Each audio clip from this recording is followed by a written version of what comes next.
Hi there, Ridgely here with another Groove Growth inspiration sponsored by Groove Digital, the online platform to make your dreams come true in the digital world. And this one is titled The Magic of Mike.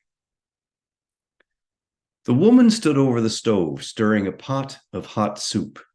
She prepared it to ward off the bitter Minnesota cold, a cover every inch of your skin cold. The kind that bites you and never lets go, the kind that makes auto engines demand heaters or they refuse to start. Icicles hung from her window ledge and blocked the top part of her view.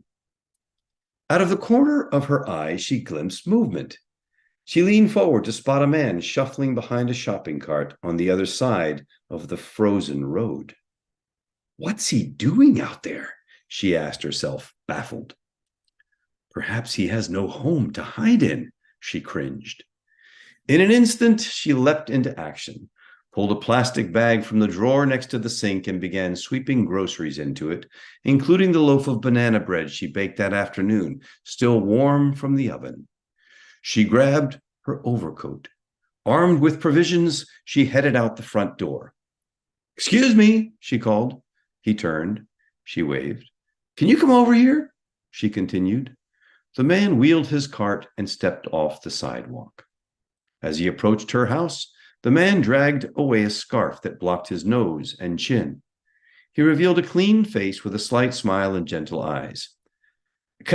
She stammered, can I give you this food? She paused. I thought you might be hungry, she added. The man's smile widened. Why, he replied with surprising eloquence. That's very kind of you. I hadn't eaten today. He placed the gift in his cart and moved on. She watched for a moment before retreating out of the cold. The next evening after work, the woman discovered a neatly folded note under her doormat. She stepped inside, opened it, and began to read. Thank you so much for your kindness. I often miss meals on colder nights, and the shelters are not safe for me. I appreciate everything, and the banana bread was delicious. The best I ever tasted. Many blessings. Mike.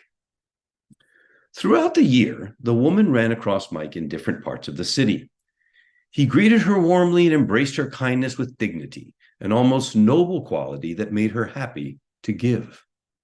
She often thought about him. Where did he come from? How did he end up on the street? Mostly she cared for his heart. In the fall, as they always did, she and her husband went to Florida on business, then returned on Christmas Eve for the holiday season. As they drove home from the airport, she threw a question into the air. I wonder what happened to Mike, she asked. Probably went south for the winter, her husband joked, with no meanness intended. Shut up, she half laughed as she smacked him on the arm. A few moments later, they turned the corner, and across the way at a bus stop stood a man with a shopping cart. That's Mike, she exclaimed. Stop the car. Don't be silly, her husband responded. It's just some other hopeless guy. Stop this instant, she barked. Pull the car over. She jumped out and took a stride forward. Mike, she cried in a loud voice. Is that you? The man looked up, pulled down a familiar scarf, and grinned. She walked to him. He stepped around his cart. Merry Christmas, he said simply, with a special twinkle in his eye. It's warm here at the bus stop. Stay right here, Mike, the woman ordered. I'll be right back. Don't you move. She slammed the car door shut and told her husband to drive. We're getting warm garments, she stated, in a tone that allowed no debate. At the house, she went straight to her husband's closet, found sweaters and wool socks and a down jacket. She added the blanket from the end of their bed. Mike waited patiently at the bus stop. She approached him with her arms loaded as her husband kept the car idling. At the last instant, a feeling flooded through her. She couldn't give him the clothes. She stood in inner turmoil, paralyzed and unsure, conflicted inside. Then she declared, Mike, it's Christmas. I'm taking you home. Park your car over there and let's go. Overwhelmed, Mike followed. That night, they shared dinner, told stories, and laughed and laughed. They learned of Mike's background, his broken childhood, a horrid tale he expressed with sorrow and acceptance of his choice to reject society in a favor of a life he understood, no matter how hard. She struggled with all of it. Over breakfast, she issued a bold pronouncement. Mike, I've decided you can stay with us as long as you want. She beamed with delight. We can help you. With as much kindness as he could muster, Mike refused. He insisted that they drop him at the airport. He made no excuses, offered no explanation other than his need to be where he belonged. She couldn't go with them. She couldn't bear to say goodbye. She stayed home alone. When her husband returned, she met him in the entry hall. Well, she demanded. I dropped him off at his Gulfstream 4 and he took off. He joked again, without malice, only a desire to make her feel better, in a moment when he didn't quite know how he felt himself. She tried to smile, smacked his arm, and turned away. A lone tear strayed down her cheek, a tear she shed for Mike.